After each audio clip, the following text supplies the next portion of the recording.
प्रेरणा और संतोष के बीच अवैध संबंध है, यह बात रामनगर थाने के लगभग सभी कर्मचारियों को पता था।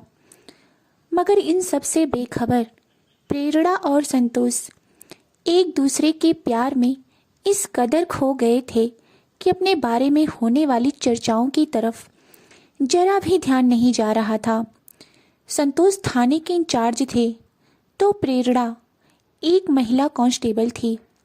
थाने की सर्वेसर्वा अर्थात इंचार्ज होने के कारण संतोष पर किसी इंस्पेक्टर हवलदार या स्टाफ की उनके सामने चू तक करने की हिम्मत नहीं होती थी। थाने की सबसे खूबसूरत महिला कांस्टेबल प्रेरणा थाने में शेरनी बनी हुई थी, क्योंकि थाने का प्रभारी उस पर लट्टू था और वह उसे अपनी उंगलियों पर नचाती थी। जिन लोगों के काम संतोष करने से मना कर देते थे वे लोग प्रेरणा से मिलकर अपना काम करवाते थे। प्रेरणा और संतोष के अवैध रिश्तों से और कोई नहीं मगर उनके परिजन जरूर परेशान रहते थे। प्रेरणा एक बच्चे की माँ थी तो संतोष का बड़ा बेटा इस वर्ष कक्षा 10वीं की परीक्षा दे रहा था। मगर कहते हैं ना कि प्रेम जब परवान चढ़ता है तो वह खून के रिश्ते तक को नज़रअंदाज कर देता है। प्रेरणा के घर में अक्सर इस बात को लेकर पति पत्नी के बीच झगड़ा होता था, मगर प्रेरणा हर बात यही दलील देती थी कि लोग उनकी दोस्ती का गलत अर्थ निकाल रहे हैं। थाना प्रभारी जटिल केस के मामले में या जहां महिला कांस्टेबल का होना बहुत ज़रूरी होता है तभी उसे दौरे पर अपने साथ ले जाते हैं। थाने की बाकी महिला कांस्टेबलों को यह मौका नहीं मिलता है, इसीलिए वे लोग मेरी बदनामी कर रहे हैं। यही हाल संतोष के घर का था, मगर वे भी बहाने और बातें बनाने में माहिर थे। उनकी पत्नी रोध होकर चुपचाप बैठ जाती थी। संतोष किसी न किसी केस के बहाने शहर से बाहर चले जाते थे और अपने साथ प्रेरणा को भी ले जाते थे। अपने शहर में वे दोनों बहुत कम बार साथ साथ दिखाई देते थे ताकि उनके अवैध प्रेम संबंधों को किसी को पता ना चले। लेकिन कहते हैं ना कि खांसी और प्यार कभी छिपाई नहीं छिपता। इनके साथ भी यही हो रहा था। एक दिन शाम को प्रेरणा अपने प्रेमी संतोष के साथ एक फिल्म देखकर रात देर से घर पहुंची तो उसके पति ने हंगामा खड़ा कर दिया। दोनों में जमकर हंगामा हुआ। प्रेरणा के घर में घुसते ही अमित ने गुस्से से कहा, प्रेरणा, तुम्हारा चाल चलन मुझे ठीक नहीं लग रहा है। पूरे मोहल्ले में तुम्हारे और डीएसपी संतोष के अवैध संबंधों की चर्चे हो रहे हैं। तुम्हें शर्म आनी चाहिए। एक बच्चे की माँ होकर तुम किसी पराये मर्द के साथ गुलछर्रे उड़ा रही हो। अमित की बात बीच में ही काटती हुई प्रेरणा ने शेरनी की तरह दहाड़ती हुई बोली, अमित, बस करो, मैं अब और नहीं सुन सकती। तुम मेरे पति होकर मुझ पर ऐसे घिनौने लांछन लगा रहे हो। तुम्हें शर्म आनी चाहिए। मेरे और थाना प्रभारी के बीच दोस्ताने रिश्ते हैं।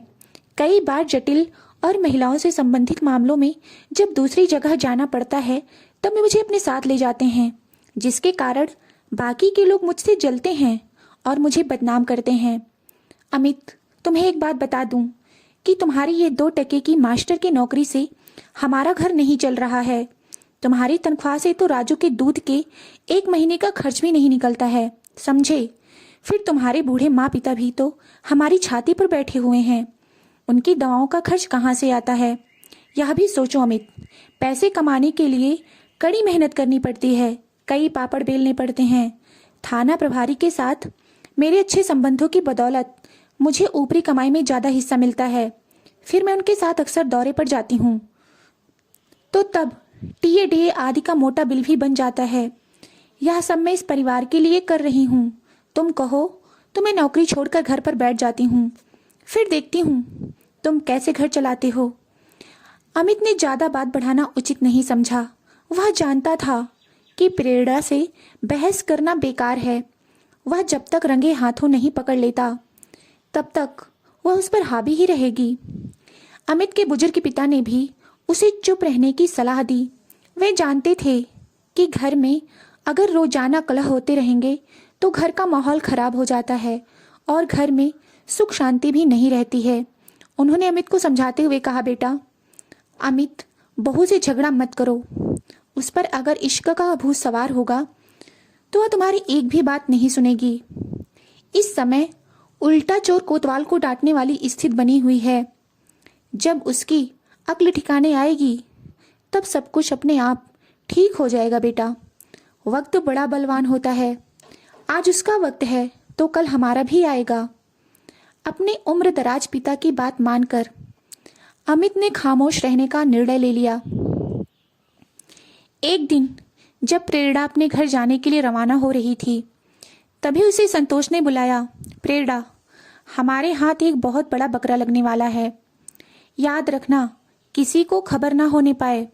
कल सुबह 4 बजे हमारी टीम एबी एंड कंपनी के मालिक के घर पर छापा डालने वाली है। कंपनी के मालिक सुरेश का बंगला नेपियंसी रोड पर है। हम आज रात उसके बंगले के ठीक सामने स्थित होटल हिलटॉन में ठहरेंगे। मैंने हम दोनों के लिए वहां पर एक कमरा बुक कर दिया है। टीम के बाकी सदस्य सुबह हमारे होटल में पहुंचेंगे। इसके बाद हमारी टीम आगे की कार्रवाई के लिए रवाना हो जाएगी। तुम जल्दी से अपने घर चली जाओ और तैयारी करके रात 9 बजे सीधे होटल पहुंच जाना। मैं तुम्हें वहीं पर मिलूंगा। यस सर, मैं पहुंच जाऊंगी, कहते हुए थाने से बाहर निकल गई। सुबह ठीक 4 बजे सायरन की आवाज गूंज उठी। 2 जीपों में सवार पुलिस कर्मियों ने एबी कंपनी के बंगले को घेर लिया। गहरी नींद में सो रहे बंगले के चौकीदार हड़बड़ाकर उठ गए। पुलिस को गेट पर देखते ही उनकी घिघी बन गई। चौकीदारों ने गेट खोल दिया। कंपनी के मालिक सुरेश के घर वालों की समझ में कुछ आता इससे पहले पुलिस ने उन सबको एक कमरे में बंद करके घर की तलाशी लेनी शुरू कर दी। प्रेरणा को सुरेश के परिवार के महिला सदस्यों को संभालने की जिम्मेदारी सौंपी गई थी। करीब 2 घंटे तक पूरे बंगले की तलाशी जारी रही। छापे के दौरान पुलिस ने बहुत सारा सामान जब्त कर लिया। कंपनी का मालिक सुरेश बड़ी खामोशी से पुलिस की कार्रवाई को देख रहा था। वह भी पहुंचा हुआ खिलाड़ी था। उसे पता था कि संतोष 1 नंबर का भ्रष्ट पुलिस अधिकारी है। उसे छापे में जो गैरकानूनी सामान मिला है उसका आधा तो संतोष और उसके साथ ही हड़प लेंगे। फिर बाद में संतोष की थोड़ी जेब गरम कर देगा तो हम मामले को रफा दफा भी कर देगा। बंगले पर छापे के दौरान मिले माल के बारे में सुनकर थाने की अन्य पुलिस वालों के मुंह से लार टपकने लगी। संतोष ने सभी के बीच माल का जल्दी से बंटवारा करना उचित समझा। बंटवारे को लेकर उनके अर्दली और कुछ कांस्टेबलों में झगड़ा भी शुरू हो गया। संतोष ने अपने अर्दली और अन्य कांस्टेबलों को समझाया, मगर उनके बीच लड़ाई कम होने की बजाय बढ़ती ही चली गई। संतोष ने छापे में मिला हुआ कुछ महंगा सामान उसी होटल के कमरे में छिपाकर रखा था। इधर बंटवारे से नाराज अर्दली और 2 कांस्टेबल संतोष से बदला लेने की योजना बनाने लगे। उन्होंने तुरंत अपने इलाके के एसपी आलोक प्रसाद को सारी घटना की जानकारी दे दी। उन्हें यह भी बताया कि संतोष और प्रेरणा हिलटॉन होटल में रुके हुए हैं। उन्हें रंगे हाथ पकड़ने का यह सुनहरा मौका है। एसपी आलोक प्रसाद को यह भी सूचना दी गई कि कंपनी मालिक के घर पर बड़े छापे के दौरान बरामद माल का एक बड़ा हिस्सा संतोष और प्रेरणा ने अपने कब्जे में रखा है, जो उसी होटल में रखा हुआ है। एसपी आलोक प्रसाद अपनी टीम के साथ तुरंत होटल हिलटॉन पर पहुंच गए। इस मौके पर कंपनी के मालिक के साथ साथ संतोष की पत्नी और प्रेरणा के पति को भी होटल पर बुला लिया गया था, ताकि संतोष और प्रेरणा के बीच के अवैध संबंधों का पर्दाफाश हो सके। एसपी आलोक प्रसाद ने डुप्लीकेट चाबी से होटल के कमरे का दरवाजा खुलवाया तो कमरे में संतोष और प्रेरणा को बिस्तर पर नग्न अवस्था में सोए देखकर सभी हैरान रह गए। एसपी को सामने देखकर संतोष की हालत पतली हो गई। वह बिस्तर से कूदकर अपने आप को संभालते हुए उन्हें सैल्यूट करने लगा। संतोष के सैल्यूट का जवाब देते हुए आलोक प्रसाद ने व्यंग्य से कहा, संतोष, पहले कपड़े पहन लो, फिर सैल्यूट करना। ये तुम्हारे साथ कौन है? इसे भी कपड़े पहनने के लिए बोल दो। प्रेरणा की समझ में कुछ नहीं आ रहा था कि यह सब क्या हो रहा है। वह दौड़कर बाथरूम में चली गई। कुछ देर के बाद आलोक प्रसाद ने सभी को अंदर बुलाया। संतोष की पत्नी तो भूखी शेरनी की तरह संतोष पर झपटने लगी। वहां मौजूद लोगों ने किसी तरह बीच बचाव किया। आलोक प्रसाद ने प्रेरणा के पति की ओर मुखातिब होते हुए कहा, अमित, अपनी पत्नी को बाथरूम से बाहर बुला लो। बहुत देर से अंदर बैठी है, पसीने से तरबतर हो गई होगी। प्रेरणा, बाहर आ जाओ। अपना मुंह छिपाने से कोई फायदा नहीं है। तुम्हारा मुंह तो काला हो चुका है और तुम्हारी करतूतों का पर्दाफाश भी हो चुका है। अमित तैश में आकर कहा। प्रेरणा नजरें और सिर झुकाते हुए बाथरूम से बाहर आ गई। उसे देखते ही अमित आग बबूला हो उठा और वह प्रेरणा पर झपटने के लिए आगे बढ़ा, मगर उसे भी समझाकर रोक दिया गया। अमित, अब पुलिस अपना काम करेगी। इन दोनों को इनके अपराधों की सजा जरूर मिलेगी। कहते हुए आलोक प्रसाद संतोष के करीब पहुंचे और उनके कंधे पर हाथ रखते हुए बोले, संतोष, कंपनी मालिक के घर छापे के दौरान जब्त माल कहाँ है? जल्दी से बाहर निकालो। कोई भी सामान छिपाने की तुम्हारी कोशिश नाकाम होगी, क्योंकि इस वक्त हमारे बीच कंपनी का मालिक भी मौजूद है। संतोष ने प्रेरणा को अंदर से बैग लाने को कहा। प्रेरणा चुपचाप एक बड़ा सूटकेस लेकर आ गई। भारी भरकम सूटकेस देखकर आलोक प्रसाद ने कहा, सूटकेस अपने कब्जे में ले लो और इन दोनों को पुलिस स्टेशन लेकर चलो। अब आगे की कार्रवाई वहीं होगी। सिर झुकाए हुए संतोष और प्रेरणा एक कांस्टेबल के साथ कमरे से बाहर निकल गए।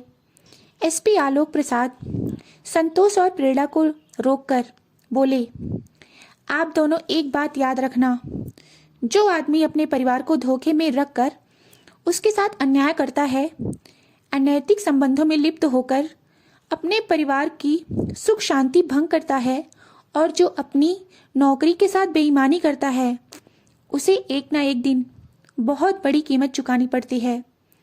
वे दोनों सिर झुकाए चुपचाप खड़े थे।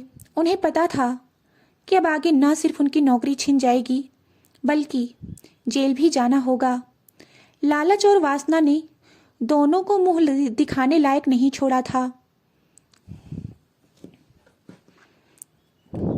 तो दोस्तों, यह कहानी कैसी लगी? कहानी अच्छी लगी हो तो वीडियो को लाइक और चैनल को सब्सक्राइब अवश्य करें। वीडियो को एंड तक देखने के लिए बहुत बहुत धन्यवाद।